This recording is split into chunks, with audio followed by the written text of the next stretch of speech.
Wanasema life ni ngumu, lakini wanacheza na muda.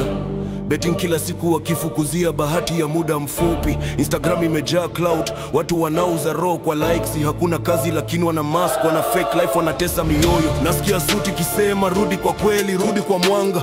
Ufalme wa mbinguni unakuja na moto. Hakuna shortcut kwa baraka, hakuna shortcut kwa baraka, hakuna shortcut kwa growth. Ukiwa na Yesu poverty ya kushi kutabaki chini no more.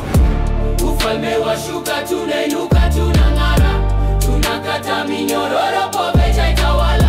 Fungo kwa macho ndugu destiny iko kwa Baba. Kingdom culture we rise, tukitembea kwa neno la Baba. Kila siku wanadanganywa na quick cash, easy tricks, pesa ya haraka lakini mindset bado ni captive. Wanauza muda kwa simu, wakilisha algorithm, wakikufa na ndoto ambazo hawajawahi kuanza. But mimi nasema amka bro, uko bigger than he. You're chosen, you're royal, you're powerful, si mtoto wa Sara. Poverty si spirit ya Mungu, ni mtego wa system, na tunaivunja leo kwa jina la mfalme wa amani. We rise, tuya giza, we shine, tuya pressure, tunabomoa strongholds kwa neno la Baba.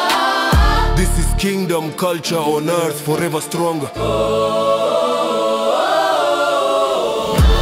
Ufalme wa shuka tunainuka tunang'ara.